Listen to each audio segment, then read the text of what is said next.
the days of the Soviets, but after the end of the Soviet power, many private universities were opened. And St. Petersburg is a big center for the students. They come from the suburbs and they come from the different cities, and after the education, well, prefer to live here. And that's how the population grows, mainly not naturally, but because of people who come here. One of the beautiful buildings to your left, bright yellow. Mainly the population grows only because of immigrants who come from the former Soviet republics. The rate of birth is quite low, and that's why about maybe a decade or something ago, the law appeared that for every second child, the family was paid by the government about $12,000. Well, and just for the third child, they give some land. That's how they try to estimate the birth rate, because usually families have just one child, and not more. Well, but nevertheless, our city is growing and growing quite fast because we are a big center. We are a cultural center. We have many museums, up to 200 museums in the city, bigger and smaller, beautiful palaces and some modern galleries. And we are also industrial center. Of course, we have many factories. We have heavy industry and light industry. We have factories like bread and dairy factories produce different food. And many people come here to work. One of the main industries is the shipyards, as founded our city as their port and shipbuilding city. We still make ships in the city, big ships and submarines, different kinds of them. But we are now in the historical area in the downtown, where in the 18th century, mainly the sailors lived. Of course, this area is not far from the shipyards, and the sailors, those who worked at the shipyards, lived in the area. Especially for that people, the church was founded. The church consecrated after Saint Nicholas. You know, Saint Nicholas is the patron saint of travelers. Travelers by sea, first of all, and the sailors. And that's why the Church of St. Nicholas, beautiful one, was built on this territory. Inside the church they ask no photo and video. To your left you can see beautiful golden domes of this St. Nicholas church. No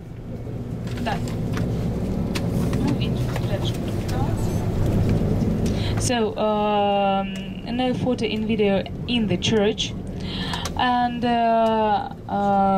also, well, they ask you not to speak there loudly, because there can be the service at this time, or at least the believers can be in the church.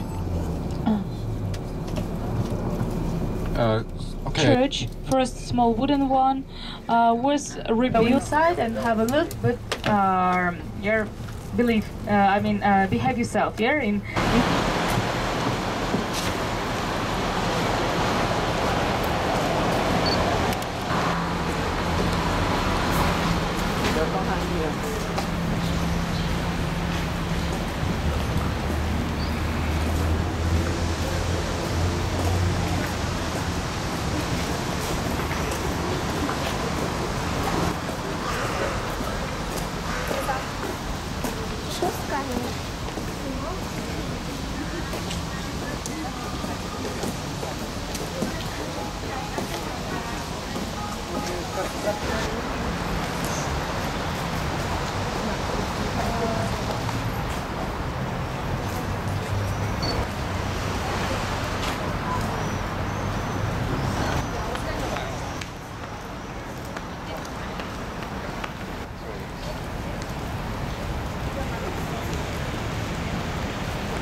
It's a rare thing in St. Petersburg because at the days of revolution, after the days of revolution, many churches were closed.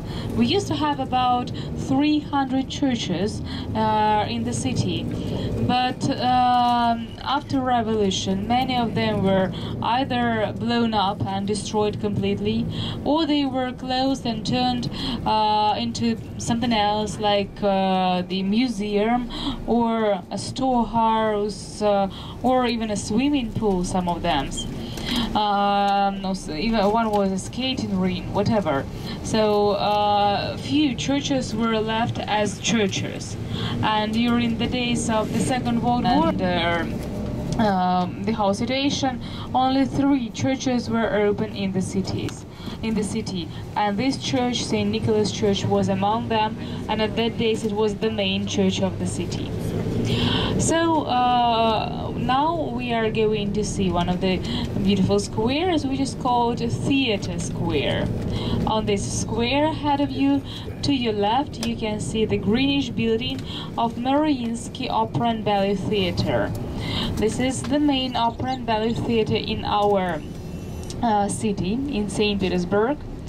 It used to be the main in the whole country when it was founded in the middle of the year 19th century. Now it has a rival, Bolshoi theater in Moscow.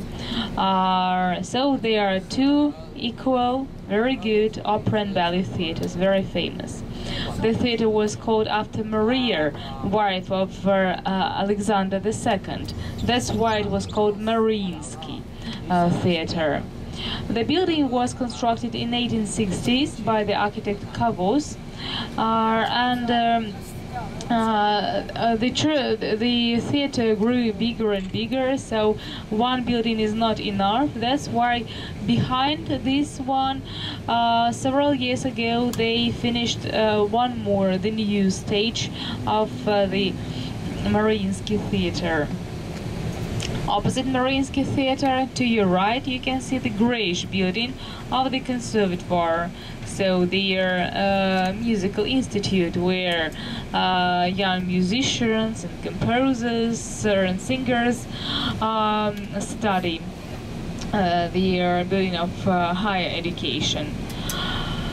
It has its own concert hall, and in summer very often they also have their concerts at operas and ballet. To your right you can see there is now Conservatoire, where there was the first theater of the city. Yeah, so the theaters on it. The first traffic jam on our way here, but this singers. The Conservatoire was called after Rimsky-Korsakov, who was one of the most famous Russian composers. And to your right, we